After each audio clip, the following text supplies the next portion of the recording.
Hello welcome to Tamizhas channel. இந்திய பங்கு சந்தை சரிந்தது. ஒரே நாளில் பங்கு முதலீட்டாளர்கள் 1,00,000 கோடியை இழந்தார்கள் அப்படின்னு நியூஸ்லாம் கேள்விப்பட்டிருக்கீங்களா? 1,00,000 கோடி எப்படிங்க ஒரே நாளில் காணாம போகும்? எவனா திருடிட்டு போயிட்டானா? இல்லை ஒருத்தன் பாக்கெட்டில் அந்த 1,00,000 கோடி போய் விழுந்துருச்சா ப்ராஃபிட்டா? அதெல்லாம் கிடையாதுங்க. உங்களுக்கு எளிமையாக விளக்குறவாங்க. நீங்கள் ஒரு கோழி பண்ண வச்சிருக்கீங்க, ஓகேங்களா? உங்ககிட்ட ஒரு 1000 கோழி இருக்குது. அந்த 1000 கோழியை இன்னைக்கு மார்க்கெட்டில் ஒரு கோழி 100 ரூபாய்க்கு விற்றீங்கன்னா 1000 × 100 ரூபாய் 1,00,000 ரூபாய் உங்களுக்கு கைக்கு வரும்.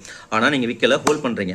திடீர்னு ஒரு நியூஸ் வருது, கேரளாவில் பறவை காய்ச்சல் பரவியது, மக்கள் சிக்கன் சாப்பிடுவதை தற்காலிகமாக நிறுத்தி விட்டார்கள்னு. உடனே இங்கே சென்னையில் இருக்க மற்ற கோழி பண்ணையாளர்லாம் பார்க்குறோம், ஐயோ சென்னையிலே இந்த மாதிரி மக்கள் நிறுத்திடுவாங்களோ, சரி நம்ம கோழியோட விலையை குறைப்போம் அப்படின்னு சொல்லிட்டு 100 ரூபாயிலேருந்து 90 ரூபாய்க்கு ஒருத்தன் குறைக்கிறான். அதுக்கும் கீழே ஒருத்தன் போயிட்டு 80 ரூபாய்க்கு குறைக்கிறான். இப்போ நீங்கள் 1000 கோழியை மார்க்கெட்டில் எவ்வளோக்கு விற்க முடியும்? 1000 × 80 ரூபாய் 80,000 ரூபாய் தான் உங்கள் கைக்கு வரும். அப்போ அந்த 20,000 ரூபாய் எங்கே போச்சு? எவனா திருடிட்டானா?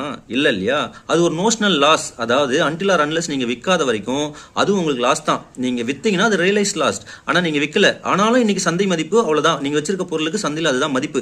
இதை தாங்க என்டையர் மார்க்கெட்டுக்கும் இண்டெக்ஸ்க்கும் அவங்க சேர்த்து 1,00,000 கோடியை மக்கள் இழந்து விட்டார்கள் சொல்கிறாங்க.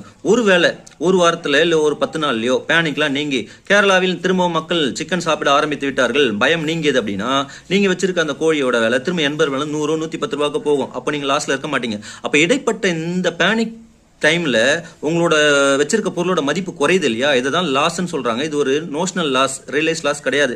அன்டில் ஆர் அன்லெஸ் நீங்கள் ஹோல்ட் பண்ணிகிட்டே இருக்கீங்கன்னா அந்த லாஸ் ரெக்கவர் ஆகிற வரைக்கும் நீங்கள் லாஸில் இருக்க மாட்டீங்க. நீங்கள் வித்துட்டீங்கன்னா லாஸ் ஆகிடுவீங்க.